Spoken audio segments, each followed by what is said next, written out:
un choc très grave. Donc il a donc fallu l'intervention du secrétaire général pour qu'on commence à prendre soin de lui. Non. Je me tais maintenant. Non, tu sais que la matière, moi je suis un gars, je suis comme moi. Il y a quoi? Oh. Equinox Télévision. Pour pousser, c'est quoi?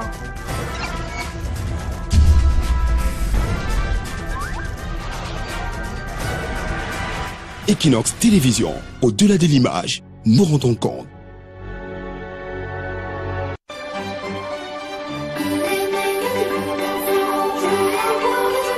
Le réveillon de Noël fait rêver tous les enfants, impatients d'avoir plein de cadeaux. Mais ils sont nombreux, ces enfants démunis et orphelins qui n'ont pas cette chance. Pour allumer la magie de Noël dans le cœur des enfants démunis, Radio et Télévision Equinox vous invite à soutenir Noël en cœur, édition 2017.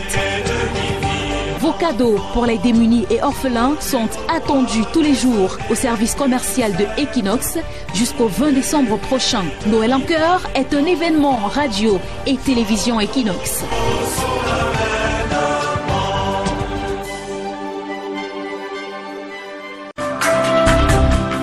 Tendance économique. Tendance économique. Sur Equinox Télévision. Pour analyser et décrypter les enjeux de la croissance économique en Afrique. Essentiellement l'entretien. Il est beaucoup plus facile d'avoir accès à une école dans une ville que dans un village. Pourquoi? Parce qu'il est beaucoup moins cher pour un État d'installer des écoles dans des villes que d'installer 1000 écoles dans 1000 villages. Mais comment on va saisir le juge sur le silence du ministre? Qu'est-ce qui empêche au ministre pendant 2 mois de répondre aux observations du contribuable qu'il a saisi? Au jour d'aujourd'hui, demander à tous les États d'aller vers le FMI et la Banque mondiale pour redresser leurs économies me paraît quelque chose d'extraordinairement limité. Ce que je retiens du docteur Paul Fokam-Kamonier, ce n'est pas la fortune qu'on lui attribue, c'est d'un Africain obsédé par l'idée que les Africains comprennent que la solution à leurs problèmes peut être trouvée par eux-mêmes, que le travail est une source de richesse. Tous les vendredis à 20h30 sur Equinox Télévision. Yo les amis, bienvenue à Fundland. Ici c'est Youth Inside. Et le port de la bonne humeur est obligatoire. Avec les tutos fastoche, le swag, les paparazzis et nos guests.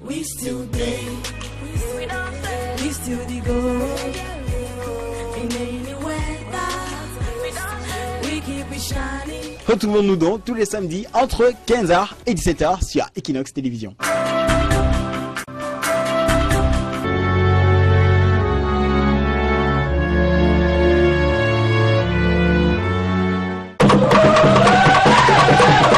Ne manquez pas votre rendez-vous culturel du dimanche.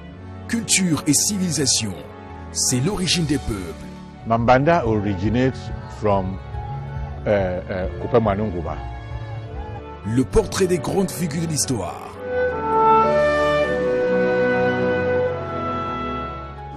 Les rituels initiatiques.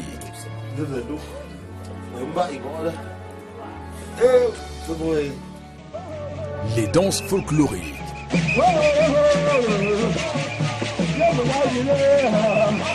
Les critères esthétiques de beauté. Le tourisme. Culture et civilisation. Un voyage au cœur de nos traditions.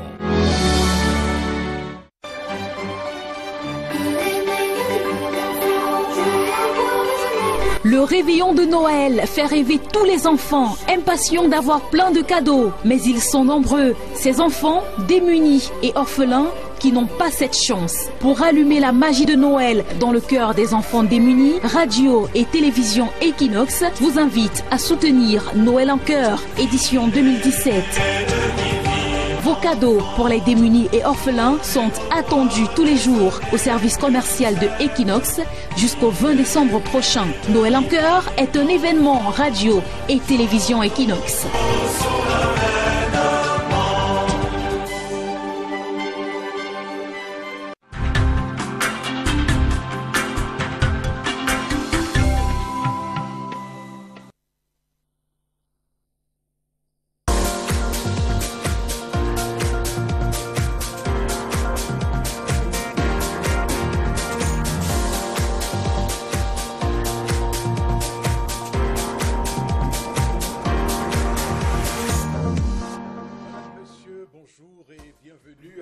Nouvelle édition de votre émission reconnue d'utilité publique, le Zénith 10-12 sur Equinox Télévision. On va, comme chaque matin, vous entretenir sur quelques faits majeurs de l'actualité de la nation. On va également introduire le panel ce vendredi 15 décembre 2017 avec d'abord Chalamel, bonjour et bienvenue.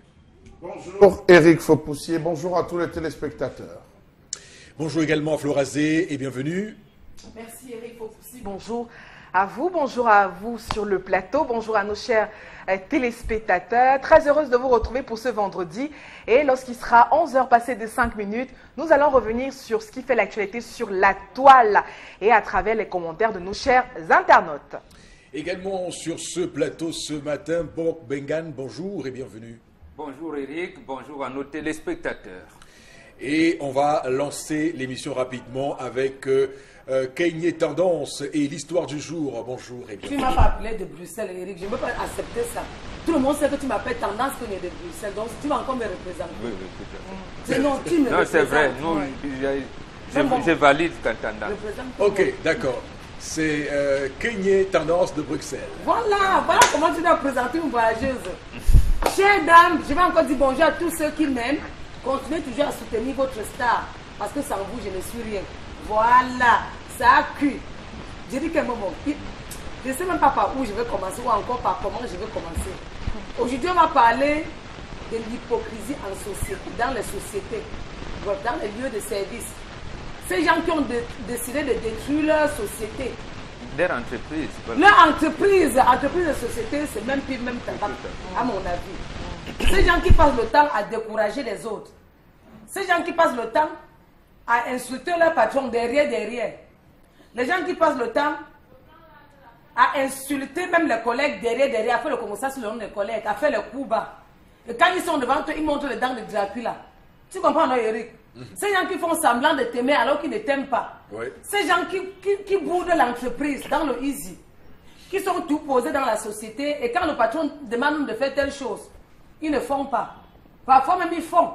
Donc ils boycottent. Je ne sais pas si on prononce comme ça. Ils boycottent. Le boycottement. Voilà une fille qui a pété les plombs hier dans un bar à Bepanda. Tu connais Carrefour, Pasteur Mobok? Non. Ouais, bon, tu ne connais pas ton pays comment? Je connais Carrefour Mala. Voilà. Quand tu arrives à Mala, non? Tu longes tout droit. Après tu piques, tu pas tout droit. Le Carrefour Pasteur, c'est pas là-bas. Après Kasmando. Je connais Kasmando. Il y a un bar en route. Il y a une fille qui était assise au bar là, elle buvait. Comme au Cameroun, ça se boit. Elle voit l'employé, bref, c'est la cousine d'un patron, quoi, un PDG d'une société de la place. La cousine était aussi avec son gars, elle buvait ses biens, elle faisait les petits câlins. Elle dit que ce qui a attiré son attention, c'est que elle regarde un gars, elle dit que c'est pas avec le grand C, c'est pas le grand C qui travaille dans la société de mon oncle. Elle reste tranquille. Les commentaires du gars l'ont traumatisé. Donc le gars est en train de saccager leur entreprise à un autre gars. Donc elle qui avait un autre gars et 2 femmes. Les 2 femmes l'ont apprécié. Un DG de la place que non, votre patron vraiment, c'est quelqu'un de bien. Hein? Vu comment il se comporte avec vous, il est simple. Vous faites les commentaires. Le gars dit que quoi? Il est simple. Est-ce qu'il paye même les employés? C'est même quelle société ça? Tu veux même parler du quoi? Que le gars a tellement saboté la société que la fille a dit que elle a même enregistré les conversations du gars. Comme je suis, les téléphones Android sont sortis. Voilà ce qu'il a trahi Momo. Elle a enregistré les conversations du gars Eric. Parce que où on s'assoit souvent, on ne connaît pas avec qui on marche. On ne sait jamais. On ne sait jamais. La fille a enregistré les conversations du gars, prendre une photo, caméra cachée, track, envoyer à son oncle que voilà ton employé que tu avais dit qu'il est le meilleur. Voici comment il est en train de saccager ta société. Moi-même, j'ai un Wanda. Parce que comme ma blessure arrivait là-bas, j'ai vu le scandale. La fille me dit que dans la société, son oncle fait confiance à l'employé là, qui est tellement posé. Et ce qui l'énerve, c'est que son oncle lui avait dit que l'employé là, même quand il y a réunion, on dit que vous voyez quoi sur le sujet, si il dit rien à signaler. C'est RAS, non? RAS. RAS. Rien à signaler. Alors qu'au fond, il boude l'entreprise, il saccage l'entreprise. Et que, tu vois, et que parfois, quand les gens démissionnent, il est au courant. Tu vois, non, mais il ne dit rien au boss. On monte même un coup pour voler dans la société, il est au courant, mais il ne dit rien. Donc voilà le comportement de certains employés que les patrons recrutent dans leur société. Je vais les appeler les employés fantômes. Je sais que vous allez m'insulter, mais je me l'empête. Les employés fantômes que leur avis ne compte jamais, mais ils méditent contre l'entreprise. À vous la parole, Eric. Alors, on va d'abord donner la parole ce matin au Bengan pour d'abord savoir quelles sont les leçons, les enseignements qu'on peut tirer du comportement de cet employé qui semble être... Mais entre-temps, lui, il est tout là. Je ne te coupe pas, mon père. D'accord. Tout le monde a parmi, il est tout là. Il ne bouge pas. Tu dis que tu démissionner. Démissionne, non, il te paye combien? Un patron qui a maintenant, il parle même 5 ans. Tu gagnes quoi? Démissionne. Ah, il est qui? Alors que lui-même, il est là. Voilà. Ils sont très nombreux qui font souvent cela et qui découragent même souvent leurs collègues, hein, qui souvent disent, le patron dit qu'il n'y a pas d'argent et pourtant le voilà qui est dans les grosses voitures, le voilà qui mange bien, il est toujours entre 2 avions, vraiment il a l'argent, il exploite les gens, c'est un esclavagiste, tout ça, et pourtant lui-même il est là tous les jours, il ne bouge jamais l'entreprise, c'est le doyen même de l'entreprise, c'est le plus ancien. Donc on va... regarde, vous demander quel enseignement on peut tirer de l'histoire de ce matin. Non, c'est une situation rocambolesque, c'est une situation, j'allais dire, triste. C'est triste parce que, en fait, ce gars, il ne s'aime même pas lui-même. Il ne s'aime pas parce que lorsque vous êtes recruté quelque part, vous êtes astreint à l'obligation de résultat. Première chose, il y a le secret de l'entreprise d'abord qui ne doit pas être divulgué, même si vous êtes licencié. J'ai dit même parce que la démission peut être faite. J'ai dit, même si vous êtes licencié, vous êtes astreint à l'obligation de réserve. Oui. C'est connu depuis, depuis que l'humanité existe, c'est comme ça. C'est ça le comportement qu'on inculque à tous ceux qui travaillent quelque part, dans des entreprises, dans l'administration, partout. Une clause de confidentialité. Oui, absolument. Oui. Absolument. Maintenant, l'autre chose, c'est que vous devez protéger l'outil de production. Vous devez protéger l'outil de production parce qu'au départ même, les entreprises généralement privées, et il y avait, avec la naissance du marxisme, on y a mis ce qu'on appelle un volet social.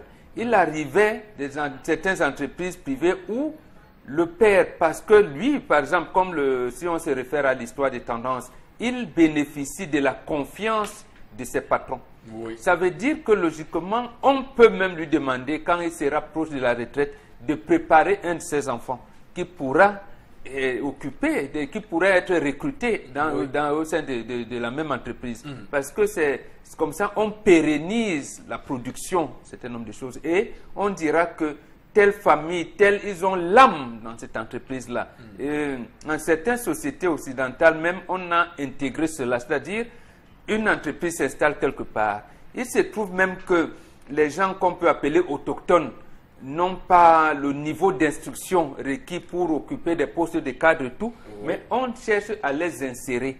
Aujourd'hui, c'est ce terme qui est amené aujourd'hui lorsqu'on parle de la responsabilité sociétale de l'entreprise. Donc, quand l'entreprise s'installe, cette entreprise-là intègre tout son environnement au sein duquel. Donc, c'est donc inadmissible qu'aujourd'hui, vous qui aimez souvent parler de l'évolution, que les gens ne comprennent pas qu'au XXIe siècle, lorsque vous bénéficiez d'un emploi stable, vous ne puissiez pas permettre à cette entreprise-là de grandir, de s'épanouir. Parce que c'est l'épanouissement de cette entreprise qui entraîne votre épanouissement. Mais lui, il est en train de tuer et l'entreprise et lui-même et ses collègues avec. Non, c'est un comportement méchant qu'il faut réprimer. Un comportement mesquin même aussi. Oui, d'ailleurs, on va se le dire ce matin. Mais Florazé, il est aussi une constante, c'est que certains patrons ont la fâcheuse idée de mettre beaucoup de pression sur les employés, ce qui peut créer des ressentiments parfois aussi. Il peut être là par respect, mais il n'a pas l'amour véritable pour l'entreprise, mais le respect impose qu'il ait une certaine tenue. C'est pourquoi, voilà, ils peuvent agir comme ça. Vous comprenez cette façon de faire?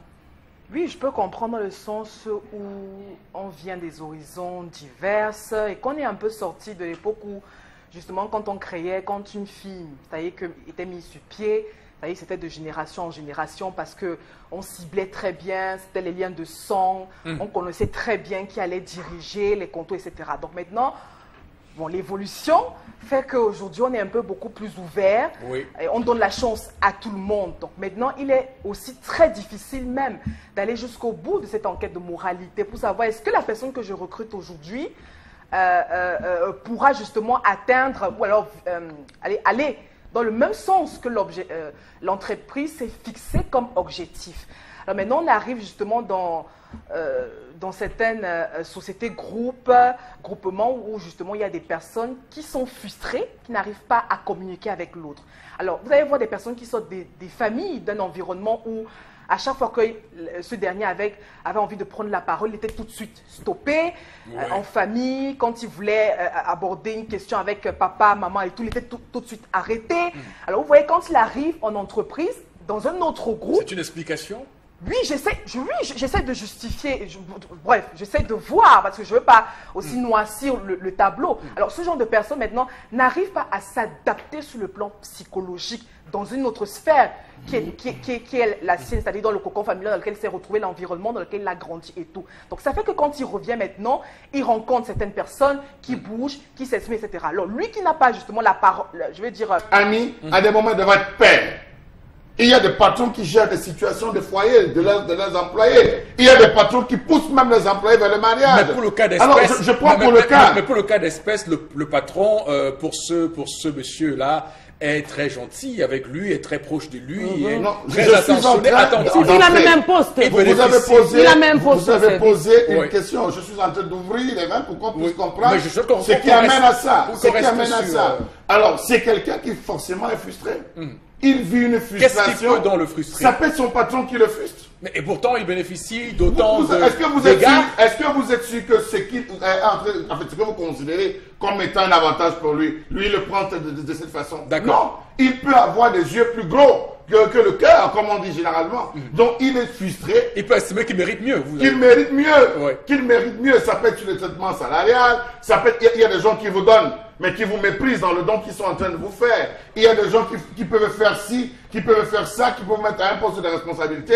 Pourtant, au fond, ce n'est pas... Donc, je dis, c'est une frustration interne. Moi, je pense que ce type d'employé, plutôt que de le jeter, c'est un génie, il faut l'interpeller. Il faut le discuter, il faut discuter avec lui, il faut le ramener à des meilleurs sentiments, à ce qu'il vomisse. C'est qu'on a vu des patrons qui, pour avoir un certain type d'informations, sortent avec l'employé, discutent avec l'employé, pour être au courant. Donc je pense que ici c'est un frustré, c'est quelqu'un qui vit des frustrations internes, qui ne parvient pas à manifester. Il faut le ramener plutôt que de l'oppresser. Et comme le disait Florent, ça dépend peut-être de comment est-ce qu'il a grandi, l'éducation qu'il a reçue. L'éducation qu'il a reçue. Alors, tendance, on va dire que cet employé-là est un employé quand même à bannir, non? Tu sais que c'est un employé, c'est pas à deux têtes, donc comme ça.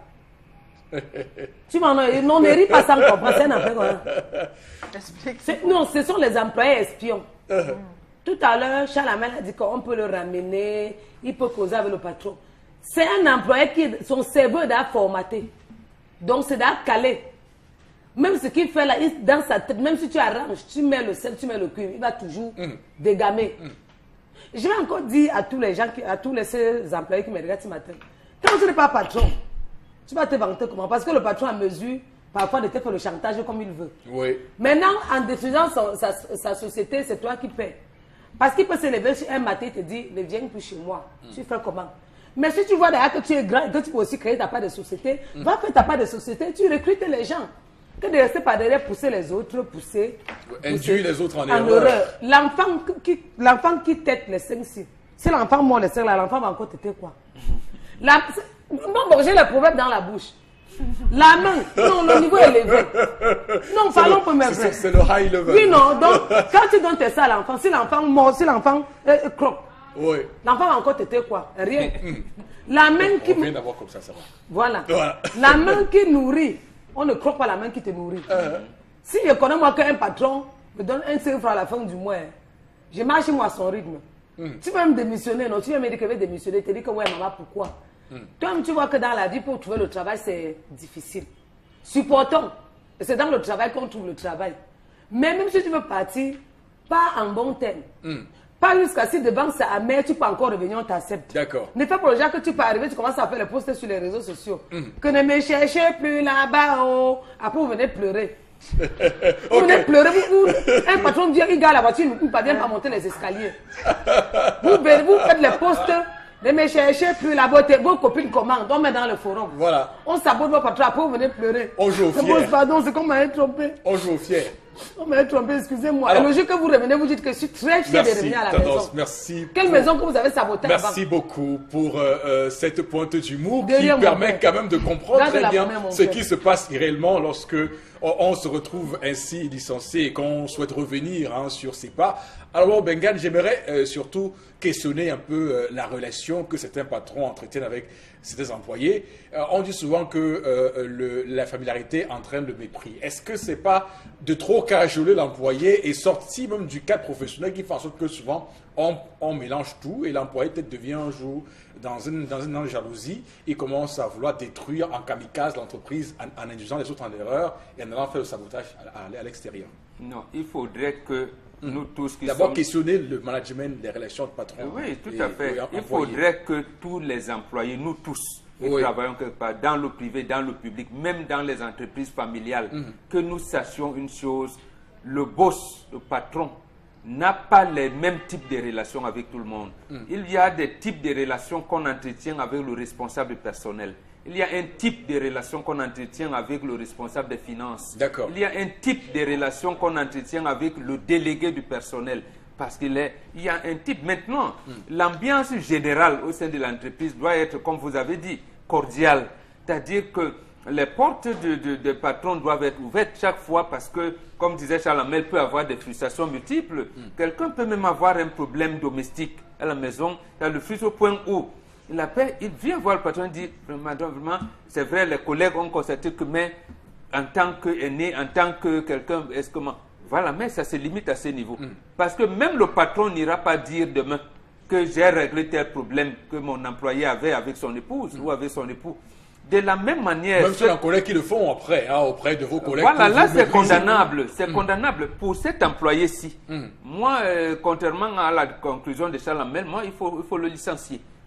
Parce que d'après l'histoire, il bénéficie d'un certain type de confiance égard de ses patrons. À ce moment-là, et d'ancienneté. Voilà, qu'il soit même taciturne, qu'il soit tout ce que vous voulez, mais il n'a pas besoin d'être hypocrite. Il doit rester professionnel. Oui, oui, il n'a pas. C'est l'hypocrisie, c'est-à-dire, il ne peut pas. Pourquoi il ne peut pas s'ouvrir au patron alors que le patron a tendance à lui confier un certain nombre de choses? Mais il s'ouvre à sa copine au quartier.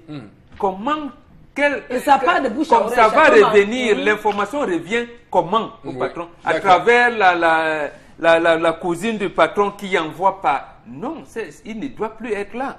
C'est justement cette hypocrisie-là est condamnable sur toute la ligne. Donc, il doit avoir le courage par rapport aux relations qu'il a avec le patron de lui dire, non boss, comme vous savez, voilà les camarades, quitte à ce que ses collègues peuvent même le traiter comme un agent du patron. Mais non, il n'est pas un agent. Il dit au patron, mais l'ambiance de l'entreprise... Mais sauf que là, on est en droit et un licenciement doit pouvoir justement, ça veut dire que non, quand je dis quand il ne va pas venir, on le licencie demain. C'est-à-dire qu'on l'interpelle, j'avais dire, il s'explique d'abord. Et maintenant, son patron va commencer à voir, je vais dire, le mettre un peu à l'écart et l'observer. D'accord. Et l'observer. Et maintenant, vérifier aussi si il a tenu vraiment ces gens hors de l'entreprise. Mais non, là, une demande d'explication des choses de ce genre. D'accord, je coupe petit. Si c'est moi que quelqu'un me donne 5 francs chaque le 12, je marche moi à son rythme. Tu comprends, non, Eric? Parce que l'hypocrisie ne paye pas. Ce n'est pas que je vais venir insulter mon patron demain, je le vois encore, je ris avec lui. Non. Ou je pars, ou je reste. D'accord. Oui, parce que quand tu as une personne, ça part de bouche à oreille, c'est ta société qu'on voit mal. Effectivement, on détruit soi-même, on scie l'arbre sur lequel on est soi-même installé. Oui, Charles Hamel. Alors, je voudrais préciser qu'une maison qui parle d'un étranger ne parle pas d'un seul étranger, mais de tous les étrangers qui passent dans cette maison. Une façon de dire que c'est le boss qui impulse la bonne marche de son entreprise. Le boss est l'observateur. Pour vous, le père, c'est quoi? Le grand frère, c'est quoi? L'ami, c'est quoi? Il est pédagogue. Il jauge la relation entre le personnel et les cadres. Ça veut dire qu'il connaît que X, en tant que cadre, ne collabore pas. Ça peut être un cadre qui ne collabore pas avec les autres cadres dans l'entreprise. Ça peut être un cadre qui ne discute pas avec le personnel. Ça peut être un cadre qui frustre même le personnel. Ça peut être un individu qui est foncièrement égocentrique de nature. Ça veut dire que tout pour lui, rien pour les autres. Raison pour laquelle lorsqu'il sent un temps soit peu que l'amour que son patron a pour lui est en train de se détourner vers un autre, il veut saboter pour rompre la relation. Il faut rentrer, comme Bobo Transla, il faut le licencier. Ça peut être l'égocentrique et ça on peut changer. Il y a la relation avec le patron, la relation avec les collègues. Vous avez des employés qui ne causent pas avec leurs collègues. Qu'il arrive, il fait son travail, dès qu'il a fini, il est parti, même le bonjour, il ne donne pas aux collègues. Vous avez des patrons eux-mêmes qui ne disent pas bonjour. Lorsqu'ils arrivent, ils ne disent pas bonjour. Lorsqu'il arrive, il appelle juste son responsable, il cause avec le responsable, il est parti. Donc je pense que ça interpelle.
On sort l'état financier du gars en disant ton gars a 190 000. Ton gars n'a aucun mois d'arrêt. C'est là où elle met la main sur la tête. Et il y va aussi de certains employés qui, pour protéger des intérêts, comme je disais, se permettent de dire un ensemble de choses dehors. Voilà pourquoi je dis qu'il faut toujours confronter et appeler. Et Eric, regarde, le patron ne mange personne. Même si je veux voir un patron, sa secrétaire dit qu'il ne reçoit pas, je l'attends en bas. Il monte, je monte. Non, il est dans son bureau. Non, moi, je ne pense pas qu'un patron peut... Non, si moi je mets un bonbon et que je veux voir franchement un patron, tu comprends, non? Je l'attends en bas. Même s'il dit d'avoir sa secrétaire que, pardon, si le boss vient, tu me dis, si il a dit qu'il ne reçoit pas aujourd'hui, je l'attends qu'au rez-de-chaussée. Dès qu'il gare, je vais le nuire, jusqu'il va m'écouter. Ok, d'accord. Mais je pense, moi, personnellement, est-ce qu'il va me manger? Les patrons doivent aussi changer leur manière, la manière à laquelle ils font confiance aux employés. Parce que vous avez en face de vous un employé honnête, qui n'est pas hypocrite, qui vous dit des choses comme il le faut, peut-être mal cru, et qui est digne de confiance. Mais vous le refoulez parce que vous estimez que vous manquez de respect. Par contre, un autre qui est très médisant, qui est un homme qui est hypocrite, vient vous voir, il se courbe, il joue au plus soumis, mais c'est lui le véritable cancre et cancer de votre entreprise. On va prendre quelques messages, Florazé. Alors, quelques messages, Eric Fopoussi. Ce monsieur est d'une moralité très mesquine. Comment comprendre que vous souteniez justement vos collègues à quitter une entreprise qui traite mal ses employés, mais vous êtes toujours là. C'est un paradoxe. C'est un tinda même. Les patrons devraient vérifier les habitudes de leurs employés parce qu'il y a des personnes très jalouses de nature, quoi qu'on fasse. C'est Yves Kenyé qui l'a dit. C'est vrai.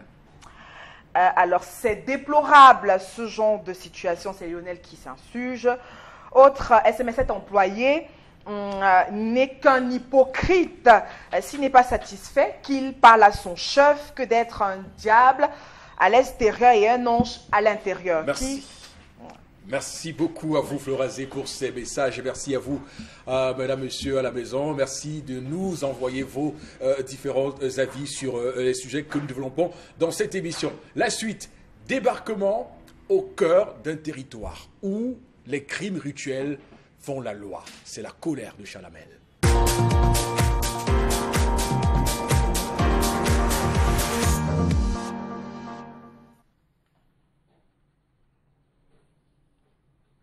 Je m'interroge ce jour sur la question des crimes rituels au Cameroun.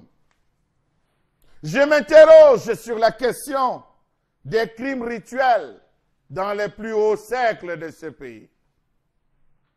Quel est le voile noir qui plane sur le Cameroun depuis des années? Quelles sont les forces maléfiques qui tirent la tunique de Jésus par le bas depuis bientôt 10 ans? À quand la prise des pouvoirs, la prise de parole des pouvoirs publics pour rassurer les riverains meurtris par la sauvagerie des tueurs? Quand cesseront-ils, quand cesserons-nous de pleurer nos morts? Crime rituel, quand il nous tient. Voilà bientôt 10 ans que le Cameroun ploie sur la question des crimes rituels.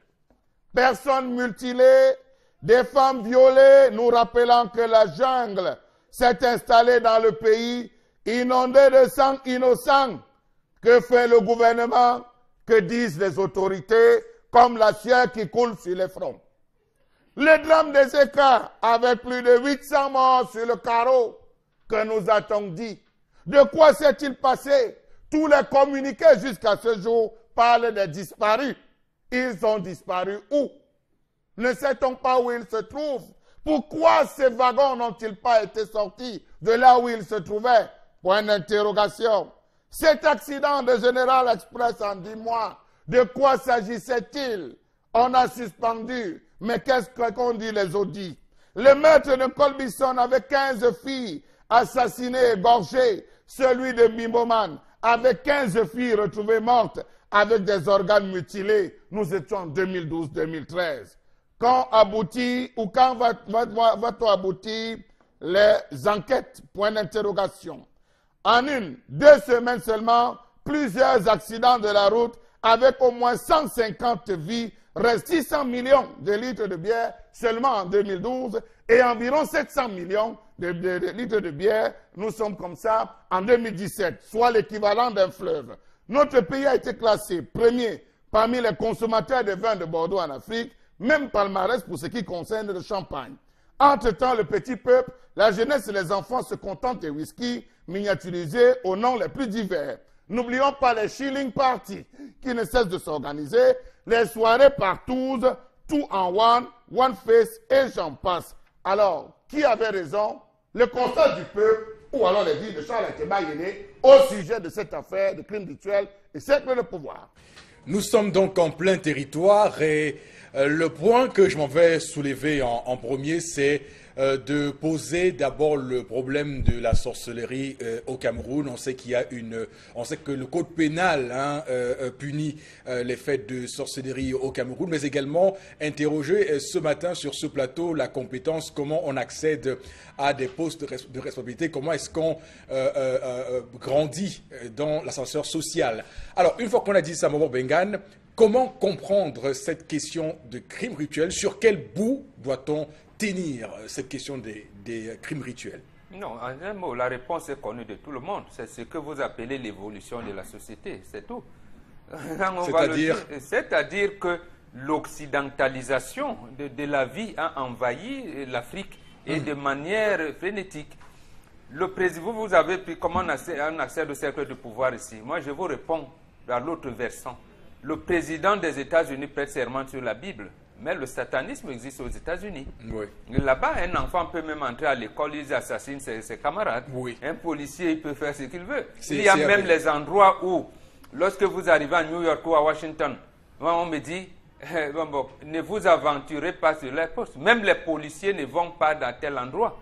Ça existe. Or, leur président a prêté serment sur la Bible. Et apparemment, la Bible prône la paix, la convivialité, ne veut pas le péché. Donc, les responsables, c'est l'Occident? Il a parlé tout à l'heure des églises. Père Hibga a commencé à parler de cette histoire depuis le milieu des années 80.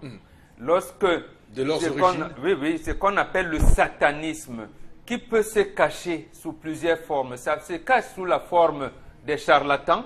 Parce que moi, beaucoup m'ont approché. Ils ont pensé que j'étais charlatan dans le sens où de faire le maraboutisme, comme beaucoup de gens ont tendance à le dire. Il y en a qui se cachent derrière les oripeaux des églises. On vous dit même telle église de Christ a fait quoi. Mais à l'intérieur, c'est autre chose. Mais je vais vous prendre là, quelqu'un qui a écrit, un ancien commissaire de police, un ancien qui a dirigé les renseignements généraux dans ce pays. Je le dis parce qu'il a écrit lui-même. Il s'appelait Pierre Ella. Oui, quand il tenait sa retraite, voilà, il a écrit un livre, le Calice et le Glaive. Il dit, lui, il était au petit séminaire à Mélon. Il a un ami qui s'appelait Clovis. Il ne savait pas que son ami Clovis avait été, j'allais dire, dénaturé par un prêtre pédophile homosexuel.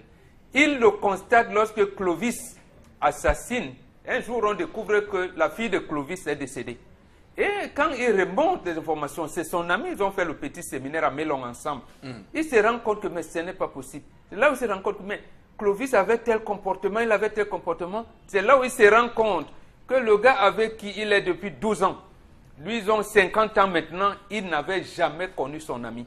Au point où il apprend que Clovis assassine sa propre fille et avec qui il avait entretenu pendant plusieurs années des relations sexuelles, donc les relations incestueuses. Et que Clovis avait des fréquentations qu'il avait cachées à lui. Pierre est là. C'est lui-même qui l'écrit dans ce livre-là.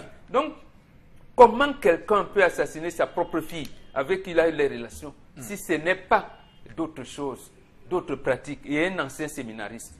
Bon, l'autre jour aussi, j'en parle parce qu'on en a fait allusion, lorsque Monseigneur Bala est décédé, la cathédrale de Bafia a été fermée parce qu'on avait profané la tombe. On a dit, on a vu le sang. C'était pourquoi? D'abord, voilà des choses. Et l'autre chose, je termine par là, Charles Amel en a parlé, Ateba Yene parle loge des sectes magico-anales et tout.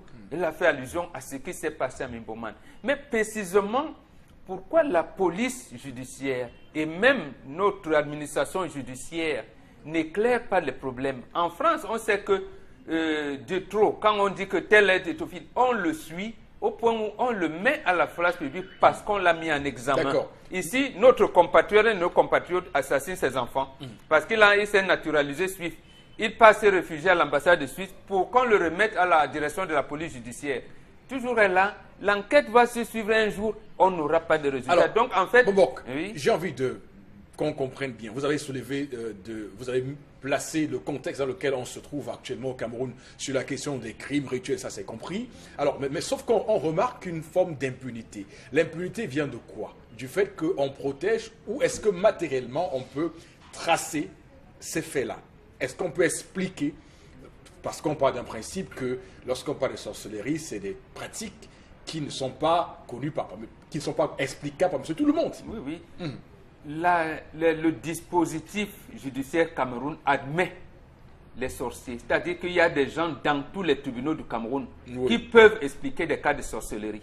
Et il y en a des gens là-bas qui prêtent serment. Ça veut dire qu'on sait que le magistrat qui prononce sa décision au nom du peuple camerounais doit le faire parce qu'il protège le peuple. Donc c'est au magistrat d'aboutir à des enquêtes ou alors de clôturer les enquêtes parce qu'on les ouvre, on ne les clôture, on a l'impression qu'on ne les clôture pas. Il faut donc que le magistrat clôture ces enquêtes, amène devant le public, la face du monde, ceux qui ont commis de tels avec crimes des avis rituels. d'experts, comme on peut dire. Oui, tout à fait, puisqu'ils y sont. Même si vous avez mangé quelqu'un la nuit, comme on dit, il y a des gens qui ont prêté serment devant le tribunal qui peuvent attester que non, Bombo se transforme souvent en serpent boa la nuit et ils le prouvent. Et là, ça donne la matériel. Ça se passe réellement comme ça? Oui, mais ça se fait comme ça. Je vais vous prendre un cas, je n'ai pas monopolisé la parole. Il y a un jeune homme qui était venu voir l'ancien ministre Suzanne Bombak. Ça a été en lui disant que maman, on a mangé ton sein la nuit. On a voulu me donner, j'ai refusé. Mais vous allez tomber malade, n'allez pas à l'hôpital. Il l'a dit publiquement. Et Suzanne Bombak a négligé. Les enquêtes s'ouvrent, elles se referment et on ne sait jamais rien. On est dans un cercle de vitesse où justement il y a une classe de personnes qui veut accéder par tous les moyens à la puissance, au pouvoir. Mais maintenant, il faut que tout le monde sache que le mal, que ces choses existent. Et effectivement, avec tous les récents événements qui ont eu dans notre pays, entre Tchong, Bafoussam, Tchong, Ayaoundé, Kolbiso, Mimboman et autres, on a vécu la réalité palpable de ces choses maintenant pour être prêt. Et justement, aujourd'hui, je crois qu'il faut revenir dans une sorte d'éducation dans les familles. C'est-à-dire que oui, on va dénoter le fait que nous sommes dans une société assez précaire, on n'a pas assez de moyens. Quand on se fait courtiser par un homme, parce que justement on n'a pas de quoi manger, il faut absolument y aller. On est dans des familles où justement on n'a pas le cadre adéquat pour éduquer ses enfants. Donc du coup, on est obligé de laisser les enfants se battre tout seuls, etc. Et justement, c'est dans cette précarité que ces personnes qui ont assez de moyens, qui ont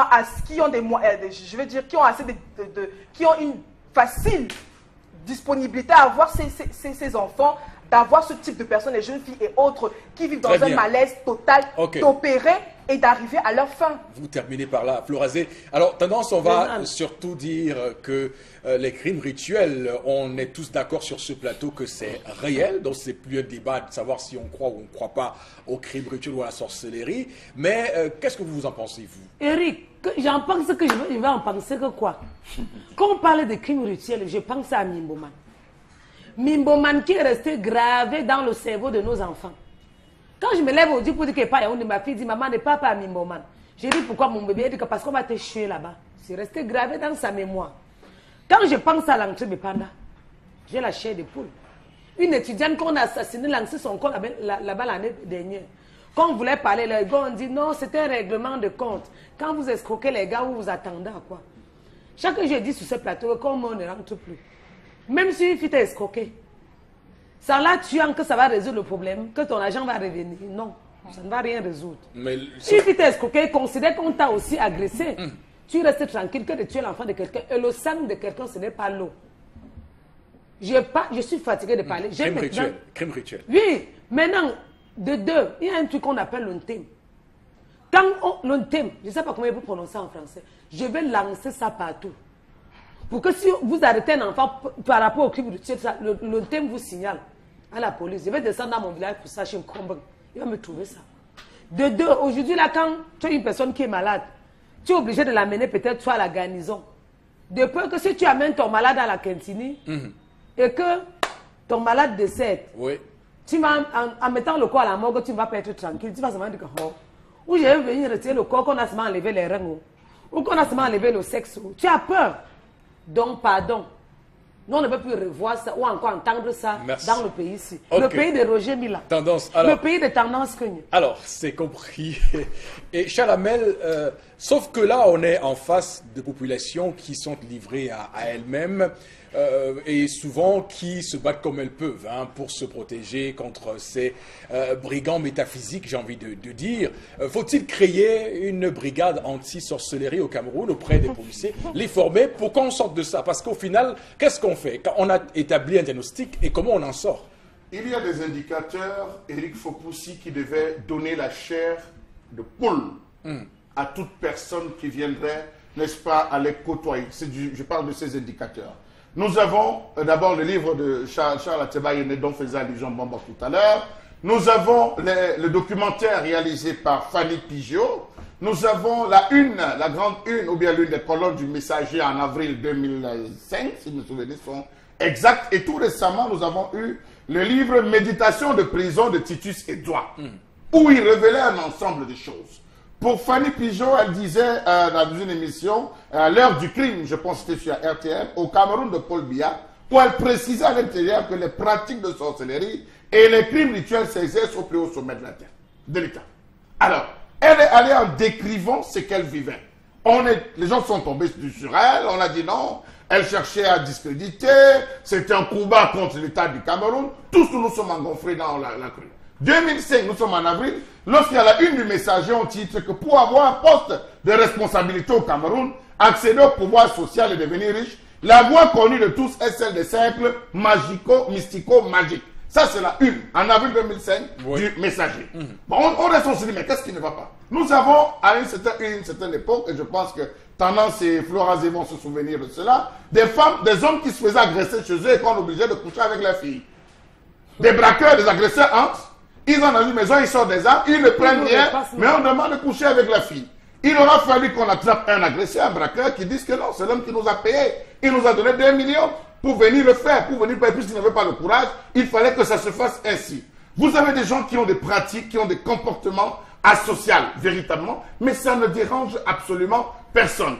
Vous longez toutes les zones de côte de Bonamoussadi, il y a des maisons où certaines choses, on parle depuis les chilling parties.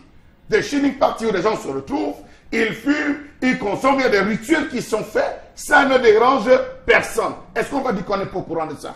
Nous avons Tutu Sédoua qui, dans son livre Méditation en prison, précise en quelques phrases la sorcellerie et les pratiques au plus haut niveau.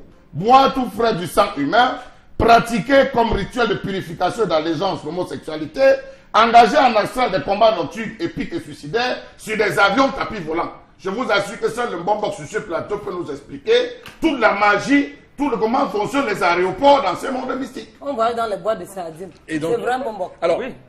Pour terminer sur ce sujet avec vous, Moro Bengan, on va surtout prospecter avec des perspectives et dire comment on va limiter cette saignée, cette hémorragie qui cause beaucoup de mal à une société qu'on veut juste, juste de par les compétences qui sont ici promues et surtout les personnes qui accèdent à des postes avec leur réelle valeur. Justement, une chose est sûre, qu'on intègre les valeurs traditionnelles dans l'ordonnancement juridique du pays.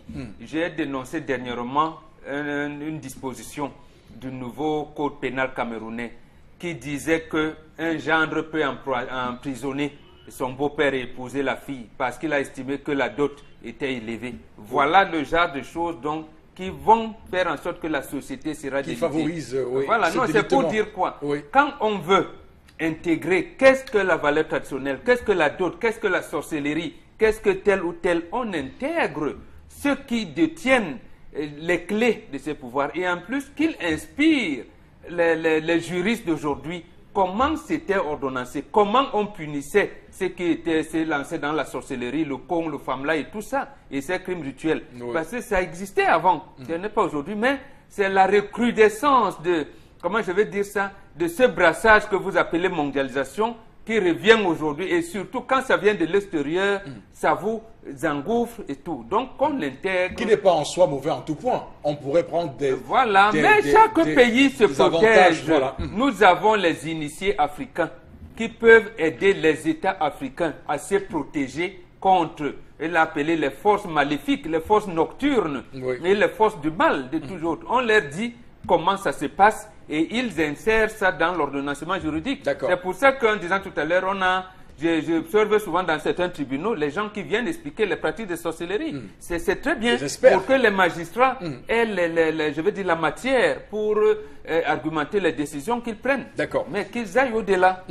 Merci infiniment à vous d'être fidèles au programme d'Equinox Télévision. Madame, Messieurs, on marque une courte pause et on revient dans un instant.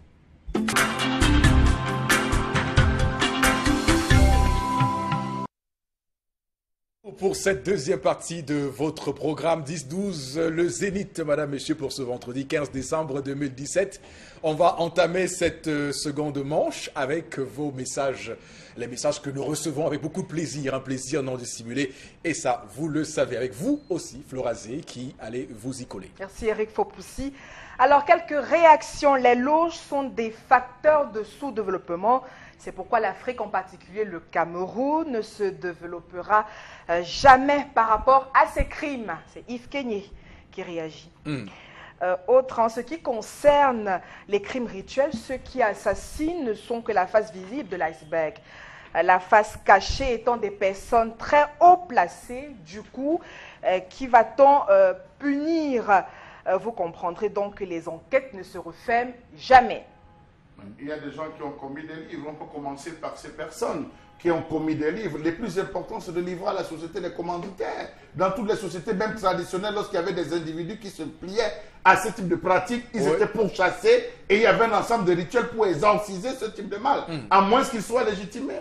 Oui, et surtout qu'il y a aussi le moyen, Bobo Bengan, de soi-même se faire justice lorsqu'on parle de sorcellerie. Il y a des familles que vous ne pouvez pas traquer facilement. Hein. Ils trouvent le moyen de vous punir. La protection, ça existe dans la tradition africaine. C'est ce que dit Charles Lamel tout à l'heure. Lorsqu'on constate que quelqu'un il a le con, le femme-là ou tout ça, et se livre à des types, il y a un moyen de protéger la famille au point où s'il s'engouffre là, s'il veut essayer, il part lui-même. Mais sauf qu'il est aussi important que cela soit fait beaucoup plus haut et que l'État... C'est pour ça donc qu'il faudrait qu'on l'intègre dans l'ordonnancement judiciaire du pays. Oui, qu'on l'intègre et surtout qu'on applique, parce qu'effectivement, le problème aussi, c'est que les personnes qui sont chargées de gérer ça peuvent, elles aussi, souvent faire preuve d'une certaine compromission.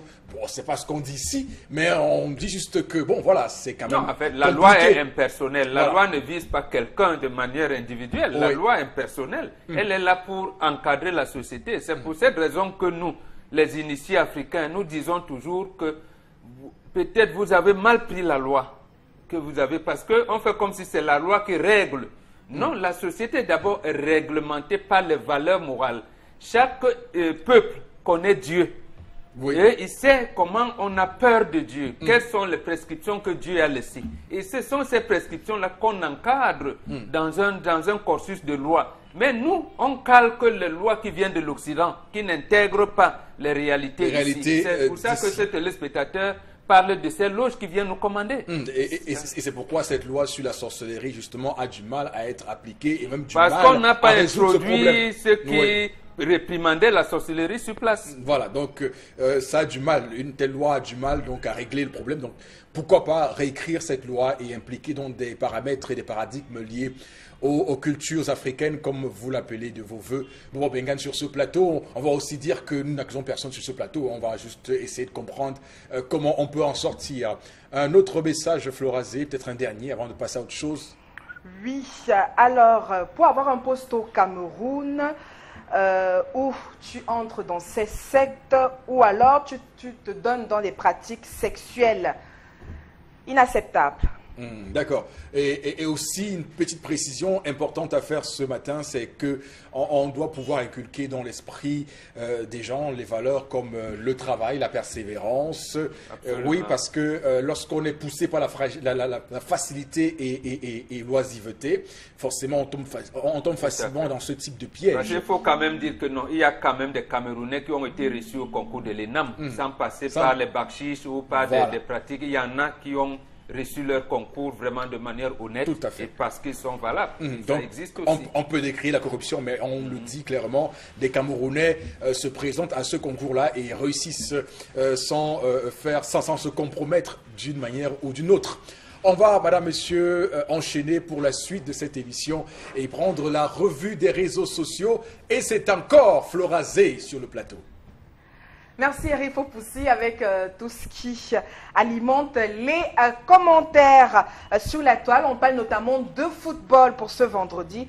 Avec Hugo Bross. Hugo Bross doit partir à la fin de son contrat en février 2018. Voilà donc ce qui ressort de la décision sur laquelle reste campé le comité de normalisation lors de son point de presse qui a donc été donné hier à Yaoundé, la capitale politique. Le président du comité de normalisation a donc donné des explications sur l'encadrement technique de l'équipe nationale. Monsieur Dieudonné Api a donc convenu qu'il est urgent de trouver un successeur à Hugo Bross. Et au vu des différents événements, en croit le président du comité de normalisation, le recrutement est lancé et les techniciens camerounais semblent avoir la priorité. Alors, je suis inquiet. D'abord, sur l'information qui est dans la toile, c'est vrai sur le plan de la procédure. ils sont dans les normes. Quand on dit gérer les affaires courantes, il appartient aussi qu'à ce moment précis où gère les affaires courantes, le contrat de l'entraîneur va arriver à expiration. Et il faudrait le signaler au moins 3 mois avant. Oui. Donc sinon, il va vous mener vers la FIFA et ainsi de suite, ainsi de suite. Ils sont juridiquement dans leurs droits. Tout à fait. Mais je suis inquiet. Est-ce qu'ils vont respecter l'orientation faite par le chef de l'État? Je n'en sais rien. Est-ce que le chef de l'État d'abord a changé d'orientation? Parce que c'est lui qui avait dit je veux un entraîneur expatrié blanc. Ce n'est pas parce que les Camerounais qui géraient la FECAFOOT depuis même Bailong au Nana jusqu'aujourd'hui n'ont pas tenté. Tout le temps, les Jules Nyonga, les Michel Kaham, Jean-Paul Akono, Marga, qui sont arrivés quelques temps après, tout le monde, y compris ceux qui dirigeaient la FECAFOOT, voulaient toujours. Mais chaque fois, la présidence, comme disait encore Charles Lamel dernièrement, la présidence a dit que je veux un entraîneur expatrié blanc. Donc, c'est ça qui bloquait. Est-ce que le chef de l'État a changé? À ce moment-là, je suis content, je serais content qu'un Camerounais prenne les rênes de l'équipe nationale de football. Maintenant, est-ce qu'ils vont respecter le reste de 2 mois? Avec ce que vous avez dit là, non, c'est 2 mois, en janvier, février, on est déjà presque à la fin de décembre. Ils ne connaissent même plus le championnat de 2-2, et même des ligues régionales. Ils nous disent, et je pense que c'est quand même un peu pompeux, qu'ils vont respecter leur mandat et qu'ils ne feront pas de prorogation. On verra bien. Donc, quand on annule... Est-ce tenable ça? Quand on annule ces championnats, ça devient d'abord incongru. Puisque, comment on va faire de la Coupe du Cameroun qui s'est jouée? Ce sont ces équipes-là qui ont participé aux éliminatoires de la Coupe du Cameroun. Parce que lorsqu'on s'affilie, on s'affilie pour le championnat et pour la Coupe du Cameroun. Maintenant, lui, il valide les mêmes équipes. Il reconnaît que ces équipes-là ont participé aux éliminatoires de la Coupe du Cameroun. Le chef de l'État a remis un dossier. Un champion national Ligue 1 est connu. Un champion Ligue 2. Maintenant, le même comité de normalisation avait dit aux ligues régionales, arrêtez d'abord, vous allez relancer quand je vais vous le dire. Ils ont arrêté. Il a ordonné un nouveau classement. Ils sont revenus. Après, il a dit, je vais vous donner un peu de sous. Il n'y aura pas de sous. J'ai dit, ça me paraît incongru. Je pense que là, on va se lancer dans une bataille juridique encore. Parce que je vois, justement, je suis en train de voir ces présidents de clubs-là, des 10 régions du pays, plus de la Ligue 2, saisir le comité national olympique. Voilà. Et parce je vais voir, et peut-être même aller jusqu'au TAS, ainsi de suite. Parce que se mettre à dos les ligues départementales et régionales, c'est vraiment pas pour le coup bon pour la célérité dans les missions qui leur sont assignées. C'est de produire de nouveaux statuts et nous faire un nouvel exécutif. Justement, maintenant, ils ont dit une chose qui était fondamentale. Ils ont remis l'Assemblée générale de 2009. Apparemment, ça n'avait pas causé de problème. Il fallait donc aller logiquement remettre ces textes à cette Assemblée-là, qui devait être dirigée, je pense, par John Bengeninde. Donc là, maintenant, valider les textes qui allaient être faits et mettre les gens en compétition qui sont là. Mais ils disent que non. Et donc là, quel est le corps électoral? C'est ça le problème. Comme le problème va se trouver, qui viendra voter à partir de la ligue départementale jusqu'à la fédérale? Tendance, qu'est-ce que vous en pensez? J'ai des propositions. Comme on n'arrive même pas à trouver un entraîneur, pourquoi aller toujours chercher les expatriés? C'est ton père qui a dit ça. Il faut que papa laisse. Moi, je peux te proposer de donner une dernière chance aux Camerounais parce que il est bien vrai que certains Camerounais aiment trop le gombo, le perdième quoi. Mais il faut qu'on teste un Camerounais. Soit on prend un entraîneur de club, soit on fait un tirage au sort. Parce que si on passe par le vote, les gars vont truquer. Je vous connais. Vous les Camerounais, on fait un tirage au sort, celui qui gagne a gagné. Soit on prend un entraîneur de club, on fait toujours le tirage au sort, celui qui gagne, gagne.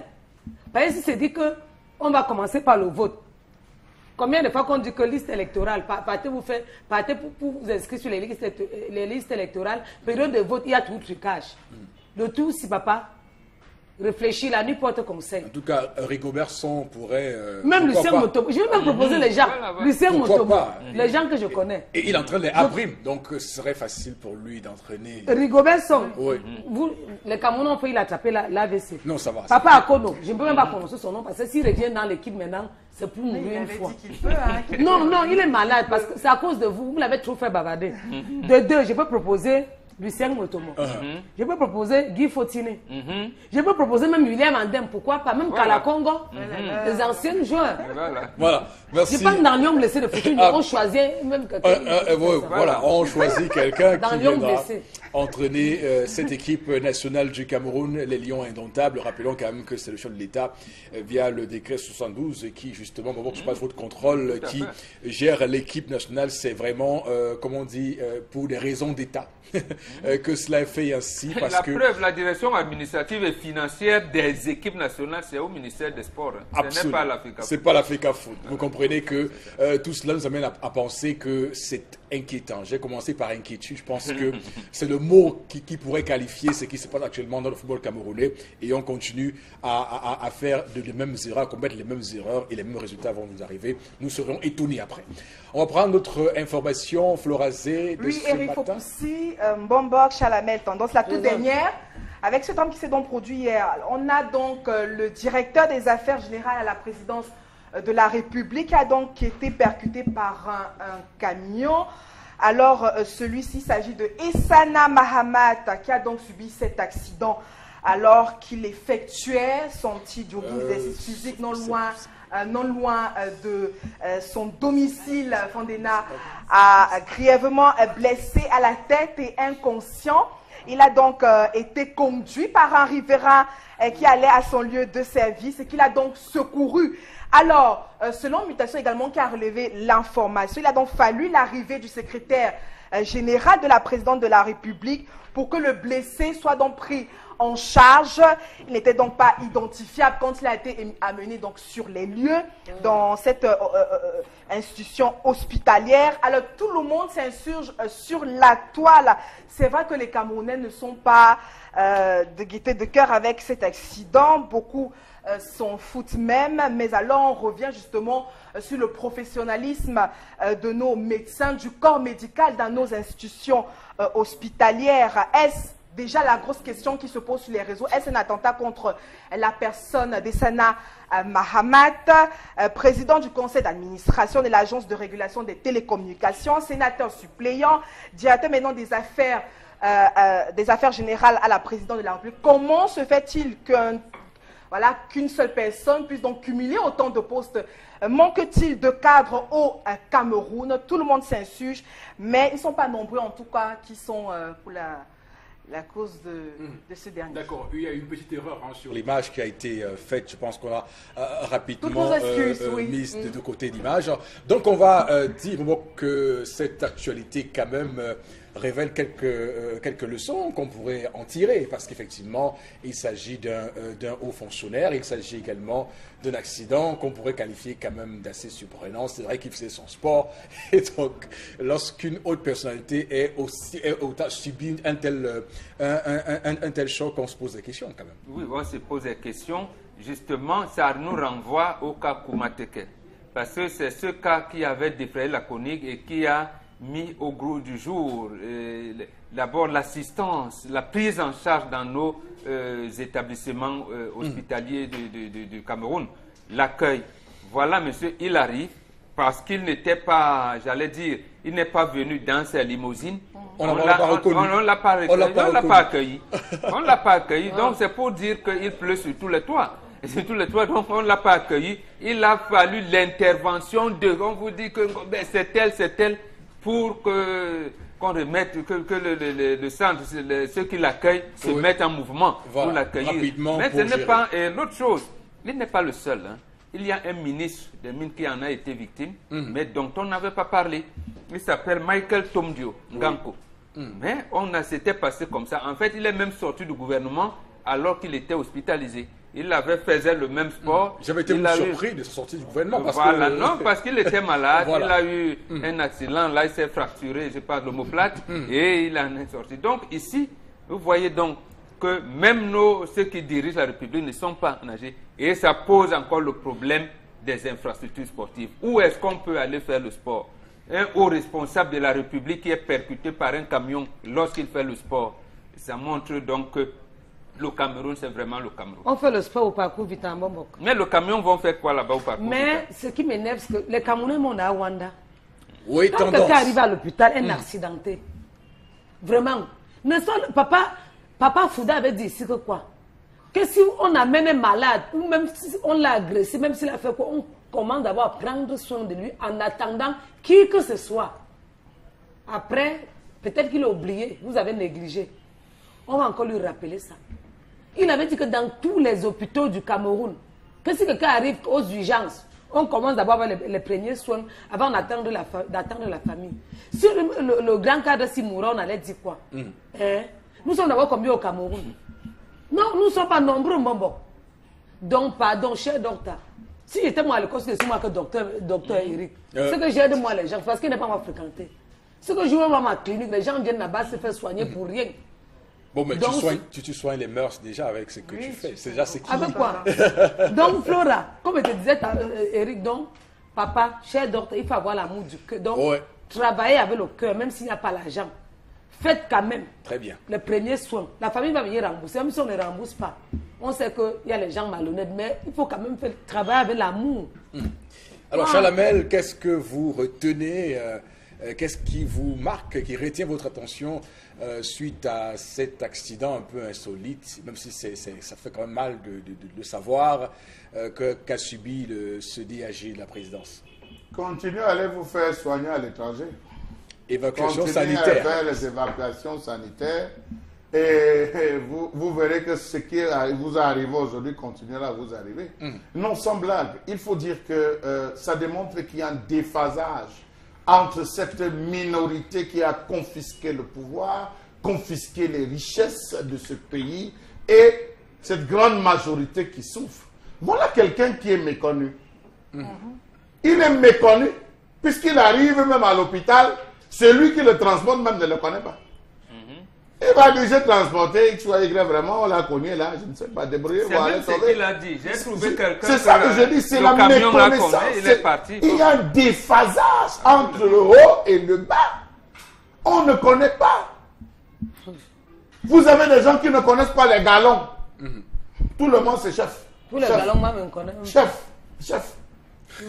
Les gens ne maîtrisent pas les galons. Les gens ne connaissent pas faire la différence entre un colonel et un général. Un général, un chef d'état-major, un général de brigade. C'est grave. Voilà un gars comme ça qui s'écroule. On sait pas, il a trois postes. Directeur des affaires générales de la présidence, PCA de l'agence de régulation des télécommunications et sénateur suppléant. Lui aussi fait le sport comme ça, comme n'importe qui. Un cumul grossier. Il faut aussi le sport comme n'importe qui. Un cumul grossier. Il n'y a pas de policier. Il n'y a pas de terrain de sport. Non, il n'y a pas de policier qui pouvait derrière lui.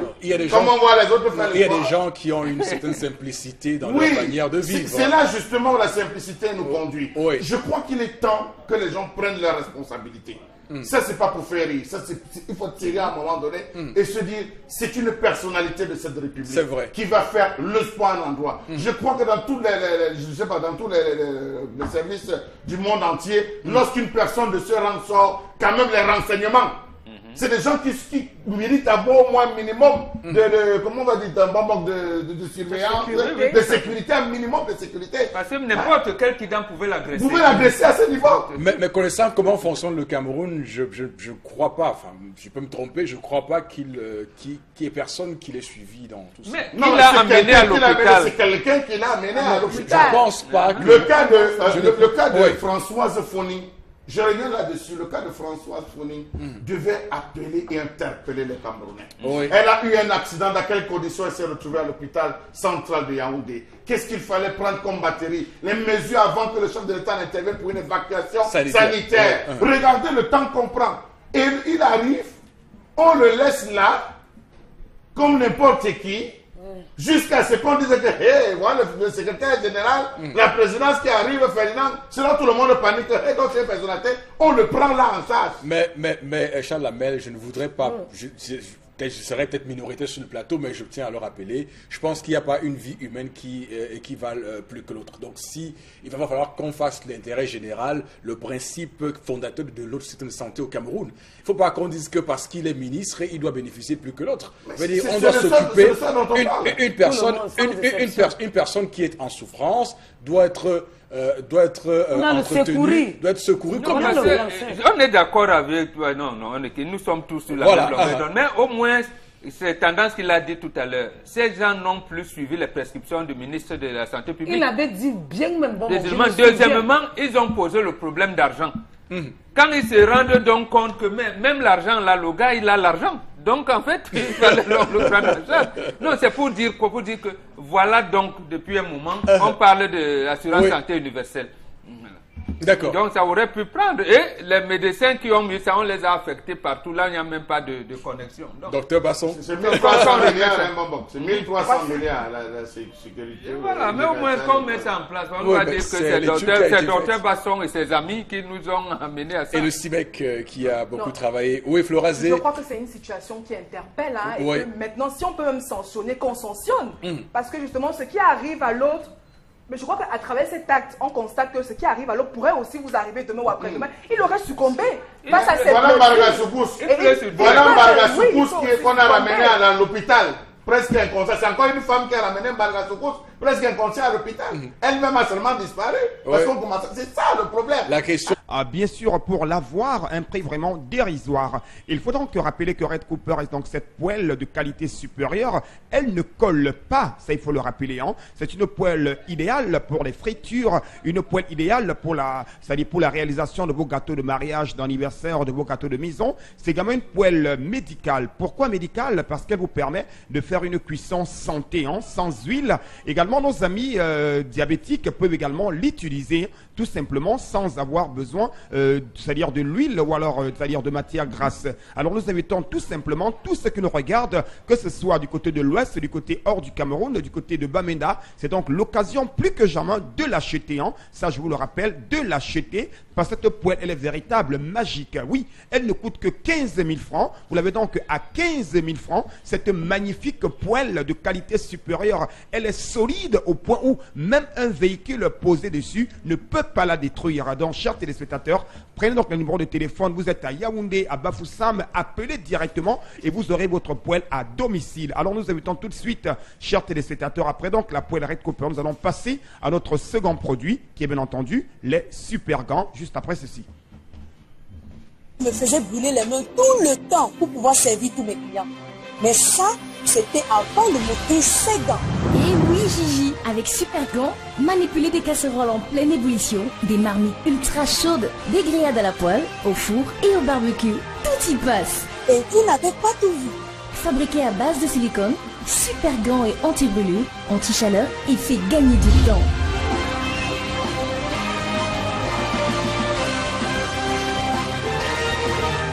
Avec Super Gants, vous allez aimer cuisiner.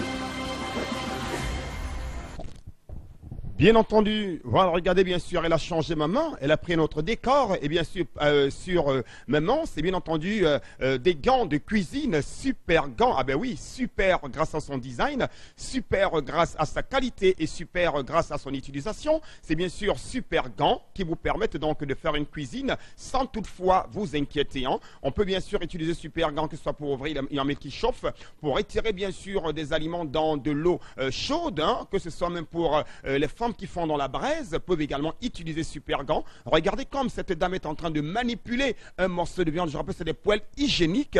Elles sont hygiéniques, ces poêles super gants. Vous les avez donc tout simplement en appelant à nos numéros de téléphone qui s'affichent au bas de l'écran. Je rappelle que la paire de super gants, vous l'avez à 6 000 francs. Oui, cette magnifique paire de super gants, vous l'avez donc à 6 000 francs en appelant tout simplement à nos numéros de téléphone. Et puisque nous sommes donc en pleine campagne de promotion, nous sommes en pleine campagne de présentation de ces deux produits, les 20 premières personnes nous appeler à nos numéros de téléphone qui s'affichent au bas de l'écran auront l'occasion de repartir ce matin avec bien entendu une poêle Red Cooper et une paire de super gants en déboursant tout simplement la rondelette somme de 18 500 francs. Je dis bien oui, pour les 20 premières personnes qui vont nous appeler, hein, vous allez avoir votre poêle de qualité supérieure, la poêle magique, la poêle design qui coûte 15 000 francs et une paire de super gants qui coûte 6 000 francs. Vous aurez ces deux produits en déboursant la somme de 18 500 francs tout simplement en appelant le numéro de téléphone. Je rappelle que la livraison, elle se fait à domicile, à la maison, au bureau,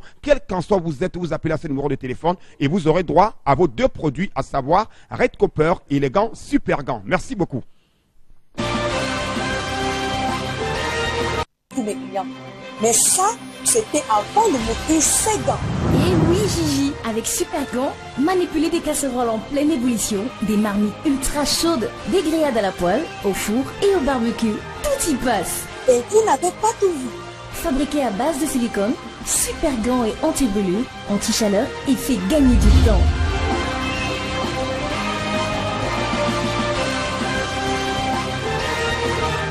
Avec Supergant, vous allez aimer cuisiner. Retour donc sur le plateau du 10-12, le Zénith avec vous, madame, monsieur, et merci de passer votre matinée en notre compagnie. On va prendre quelques messages avant de passer à la prochaine rubrique interpellation. Florazé, nous sommes à votre écoute, attentif. Oui, Eric Fopoussi. Alors, bonjour à vous. L'affaire santé publique au Cameroun est très compliquée. Cet homme du gouvernement, sans être heureux, doit bien après comprendre que ça ne va pas justement au Cameroun et que c'est souvent ce qui arrive aux Camerounais, c'est-à-dire les pauvres. Il a compris. Bon, j'ai vraiment évité. Oui, c'est vrai, mais j'avais justement les appréhensions qu'on en arrive là à railler ce qu'il a subi. Non, c'est pas des railleries, non, c'est une interpellation, comme vous venez de dire. Oui. De dire que Madame Foning, en 2003, était bien soignée à l'hôpital de la santé salpêtrière à Paris. Mais là, entièrement, elle était ici à Yaoundé. Non, mais sauf donc, que, elle en est morte. Je crains que des gens disent que c'est bien fait pour lui. C'est non, on n'est pas là. Souffre. Ils peuvent dire ça, mais ce n'est pas ça. Ce n'est pas ça. Voilà. Sinon, on n'interpellait pas, comme Tendance l'a dit tout à l'heure, les instructions de Mama Fouda que nous critiquons. Donc, il faudrait les mettre en pratique. Riches ou pauvres, qu'on vous prenne d'abord en charge. Non, on ne se moque pas des gens qui sont malades. Non, j'avoue quand même que c'est un peu malicieux ma façon de faire ce matin. Les dirigeants de la FECAFOOT ont pris une bonne décision en mettant de côté le Belge à la fin de son contrat, donnant une chance à un fils du pays. Ils n'ont pas encore donné. C'est des propositions. Maître Happy, un bon avocat, il a bien dit. Et il sait. Que lui, son avis, c'est qu'un Camerounais prenne. Mais il va lancer un appel d'offres international. Après, ce n'est pas lui qui décide. Voilà. Ça se décide à Etouzi. Ouais. Alors, aux Camerounais de laisser Hugo Bross tranquille. Quand on avait gagné la CAN, il était le meilleur entraîneur. Maintenant qu'on perd juste un match, il faut qu'on enlève donc cette acception. Aussi la défaite une fois. À Intercam, nous c'est comme ça que nous on l'appelait à l'époque. Mais on l'a mis dehors, on ne savait pas. Maintenant, si Moïse s'est retrouvé en train de gérer la communication à la NASA et pour qu'on l'affecte ici dans le golfe de Guinée, alors qu'il était ici. On va donc inventer quoi? Donc en fait, comme vous l'avez dit, j'ai honte depuis de mon pays. Voilà, merci beaucoup à vous, Morbengan, pour ces précisions sur l'innovation, l'invention comme valeur productrice de prospérité pour une nation. Et le Cameroun en a besoin, ça on est tous d'accord. La suite, avec dans un instant, quelque chose de particulier. Et donc, cette chose de particulier, c'est avec vous, donc, dans un instant, sur ce plateau, au plateau B du Zénith. On va simplement accueillir tout de suite et maintenant Constilamine. Bonjour et rebonjour en tout cas. Une fois de plus, bienvenue sur le plateau. Ah ben oui, merci Eric, une fois de plus, bonjour à nos nombreux téléspectateurs. Je reviens encore ce matin, mais là pour parler du magasin 1001 tapis, toujours avec le concept Salaka, le concept le plus sollicité de l'heure au Cameroun et en Afrique centrale. Alors chers téléspectateurs, déjà je commence par m'excuser auprès de nos amis de Boya, du sud-ouest, qui n'ont pas pu c'est-à-dire on n'a pas pu se déplacer mardi dernier, mais je vous confirme que demain, samedi, à partir de 7h30, une grande caravane va se déployer du côté du sud-ouest. Nous allons commencer par Moutengene, Limbe, Boya, Tiko. Nous allons donc parcourir le grand sud-ouest. Question de satisfaire tous nos clients qui nous ont passé des commandes tout au long de cette semaine. Donc vous êtes donc à la maison, préparez-vous déjà. Ceux qui n'ont pas encore passé la commande, c'est donc l'occasion de nous attendre demain samedi du côté bien sûr du sud-ouest. Et tout en rappelant également nos amis de Yaoundé, d'Ebolova et de Mbalmayo qu'une grande caravane également va atterrir samedi et dimanche du côté côté bien sûr de Yaoundé et de Mbalmayo, toujours dans le cadre de servir nos clients de ce côté-là. Alors ce matin, chers téléspectateurs, je rappelle que nous sommes à quelques semaines de la fin de cette promotion 2017 dans les magasins 1001 tapis, qui je rappelle sont situés en plein cœur d'Aqua, à la rue Bureau des Transports, non loin du magasin Niki, et nous sommes ouverts de lundi à samedi de 8h30 à 18h00. Alors tout de suite, nous commençons ce matin par une vente exceptionnelle. Il y a donc des nouveautés qu'on va découvrir ensemble. Alors donc des tapis neufs, vous les avez à 20 000 francs, dimension 1,80 sur 2,5 mètres. Vous les avez à 20 000 francs. La livraison se fait partout au Cameroun et partout en Afrique. Il suffit tout simplement de nous appeler à nos numéros de téléphone et de passer vos commandes. Et je rappelle également que pour le compte de cette dernière étape de la promotion, nous allons supporter une partie des frais de livraison de tous les clients qui n'ont pas le temps de venir au magasin. À côté bien sûr des tapis, chers téléspectateurs, on a bien entendu des robots mixeurs. Oui, des robots mixeurs de bol. Le mois de décembre est en cours. La fête de Noël, c'est dans quelques semaines seulement. Alors quoi de plus normal que d'acheter son robot mixeur? Question d'être à l'abri de la mendicité, de ne plus demander les robots mixeurs aux voisins. Vous avez donc un robot mixeur, il est grand, il est costaud, il est stylé, il est nyanga. Vous l'avez donc à 11 500 francs. Le prix s'affiche toujours à l'écran. Je rappelle que le stock est en train de s'épuiser. Oui. Le stock est en train de s'épuiser. On a donc à 11 500 francs ce magnifique robot mixeur de bol. Que ce soit pour les condiments secs, que ce soit pour les jus de poule, que ce soit pour les fruits, que ce soit pour les arachides, la tomate, quel qu'en soit le condiment, le robot mixeur, s'il écrase sans problème, vous l'avez donc à 11 500 francs. Vous ne retrouvez cela nulle part ailleurs. Oui, la grande nouveauté, nous sommes en pleine saison sèche. On a besoin, c'est-à-dire d'une fraîcheur. On a besoin de bien dormir. On a besoin d'être à l'abri de la chaleur. Alors vous avez donc des grands ventilateur très nyanga, 5 hélices avec bien sûr un système de programmation horaire. Vous l'avez donc à 16 500 francs. Ce magnifique ventilateur qui vous sera présenté tout à l'heure à l'écran. Vous avez donc à 16 500 francs. Oui, il est grand, il est costaud. On peut le livrer quel qu'en soit où vous êtes. Il vient dans son carton, bien entendu, bien sécurisé, bien protégé. Donc passez déjà vos commandes. Il est neuf avec garantie. Vous l'avez donc à 16 500 francs. Ce magnifique ventilateur très nyanga. Oui, à présent, la bouilloire pour bouillir de l'eau. Une bouilloire en inox. Une bouilloire qui ne consomme pas assez d'énergie. Vous l'avez toujours au magasin 1001 tapis qui est situé à Aqua. Le prix va encore s'afficher à l'écran à 8 000 francs. Oui, vous pouvez appeler, on viendra vous livrer quel qu'en soit où vous êtes. Ça se passe toujours au magasin 1001 tapis qui est situé en plein cœur d'Aqua, à la rue Bureau des Transports. Oui, ah ben oui, les laptops de 45 000 sont terminés, mais nous revenons cette fois-ci avec un laptop plus costaud, avec un laptop plus performant. Vous le retrouverez ailleurs à plus de 100 000, mais chez nous, vous l'avez à 60 000 francs.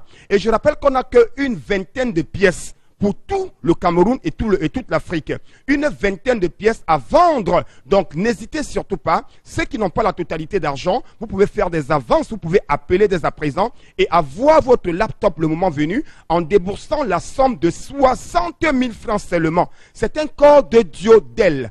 Il a 1 giga de RAM, 60 gigas de disque dur, bonne batterie, lecteur DVD, ça le Wi-Fi.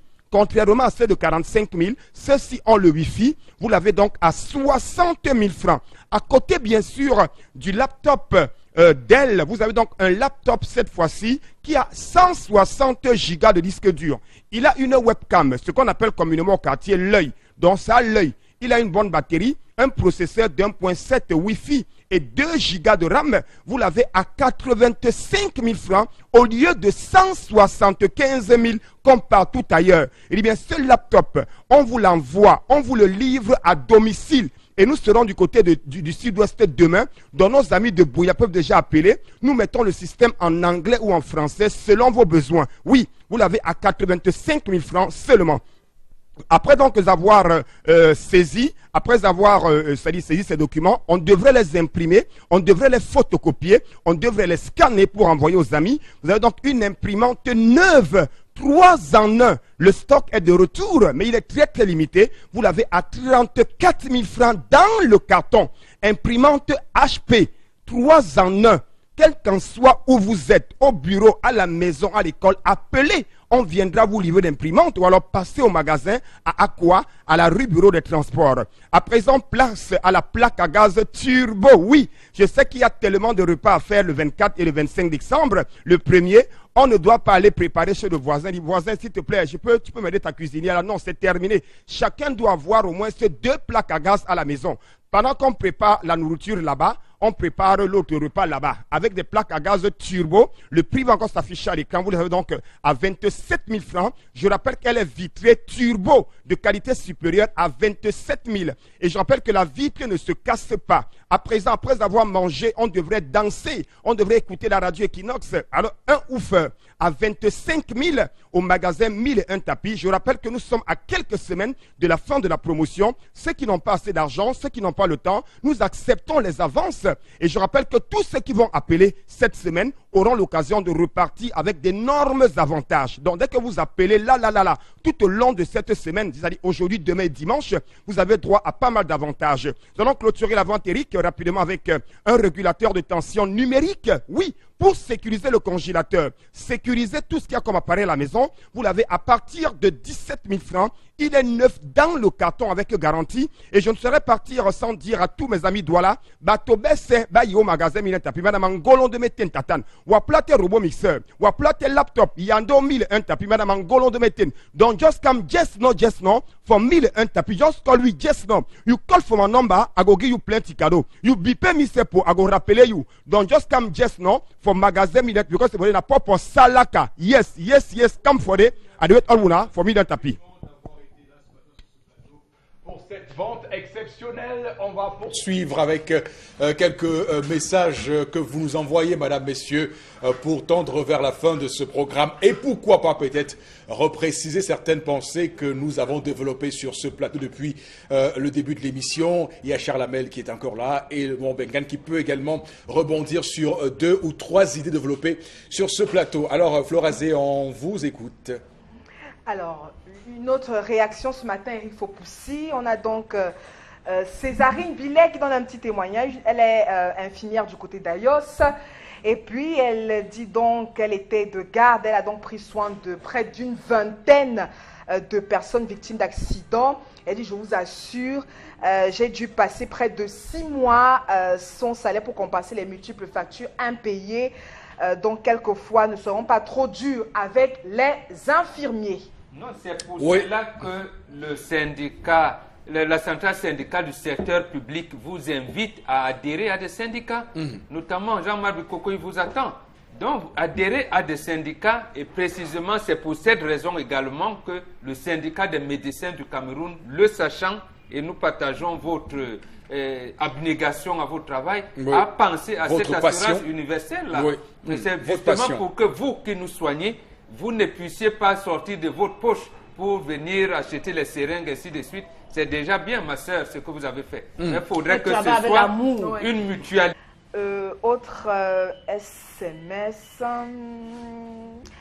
L'affaire, bonjour à vous. Vraiment, cet homme est en infraction. C'est pour l'histoire du jour. Est en infraction. Il faut s'interroger pourquoi avait-il déjà un premier salaire, le second non. L'homme n'est pas dans ses droits. Alors, ce message nous permet de rebondir sur l'histoire du jour. On n'a pas beaucoup parlé de l'histoire du jour quand même après coup. Charles Hamel, c'est clair que la sensibilisation est en marche pour que ces employés hypocrites puissent arrêter de causer du tort à leur entreprise. Je suis en train, je vous l'ai dit tout à l'heure, que c'est comme un peu l'hydre. Hein? Ces employés-là sont comme l'hydre. Vous coupez une tête, une autre va repousser. Si au patron d'avoir une attitude, à chaque patron d'avoir une attitude, parce que je vous assure, la rébellion naît du fait qu'il y ait des réponses qu'on n'ait pas eues à certaines interrogations. Vous allez voir, des gens, le patron lui confie tout, il a toute la responsabilité, il gère tout, mais à un moment donné, il se rend compte que ça s'effrite. Donc il veut éloigner, il veut protéger, c'est la logique de conservation du pouvoir. Pour le faire, il veut se conserver et c'est la raison pour laquelle, lorsqu'il sent que quelqu'un entre dans l'estime, le patron parle trop d'une telle personne, il commence à dire que la personne dont tu parles là...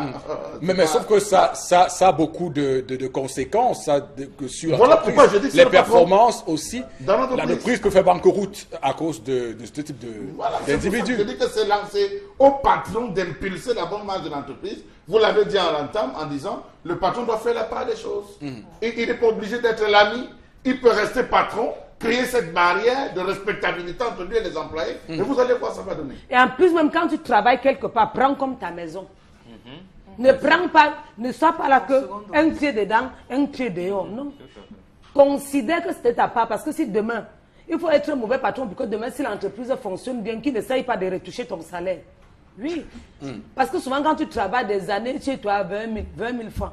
Mais il y a aussi les patrons qui sont gentils. Quand au départ, tu touches 10 000 francs, après qu'ils donnent 20 000, qu'ils voient aussi comment tu travailles, la société a grandi. La société grandit. Il manque encore quelque chose dans l'impôt. Sur ton salaire, il te pousse encore un peu. Hein, Eric? Est-ce que je manque bonbon? Voilà. C'est clair. Oui, un dernier message pour oui, la route. Un tout dernier. Oui. Bonjour. Alors, je souhaiterais que Samuel Eto'o prenne la direction de l'équipe nationale, tout comme Alioune Cissé dirige celle du Sénégal. Mais il n'a pas encore les diplômes. Non, ne dites pas ça. Ne dites pas ça sur ce plateau. Il a quand même assuré l'intérim de son club à Antalya Sport en Turquie. Donc, il peut... Non, nous sommes en matière technique. Si on veut confier l'équipe à Eto'o, on va le confier comme on en a fait à Platini, c'est-à-dire il est sélectionneur et on recrute un entraîneur. Voilà. Est-ce que vous avez, le Cameroun a les moyens de le faire? Peut-être. Mais il faut donc faire les distinguos. Est-il sélectionneur ou entraîneur? Nous, on veut un entraîneur sélectionneur. Mais je pense que Eto'o a les capacités d'entraîner, même s'il n'a pas encore le diplôme. Je pense qu'en football, quand même... Les Kaham, les Belles Joseph Antoine sont là. Les John Kep, elle a parlé tout à l'heure. Et sincèrement, moi, ce que je pense, pour finir, c'est que notre équipe nationale a besoin d'un homme qui fédère les gens, qui leur donne le hemley, comme on dit souvent. Et je pense qu'Eto'o, dans ce cas-là, pourrait être l'homme de la situation. Ouais. Mais bon, après, on peut faire le débat. Pas, oui. Pourquoi pas? Charles Armel n'est pas d'accord, j'ai bien compris. Merci beaucoup à vous, madame, monsieur, pour cette belle semaine avec vous. On va se retrouver lundi prochain. Passez un bon week-end sur Equinox Télévision et on se retrouve dans 2 jours.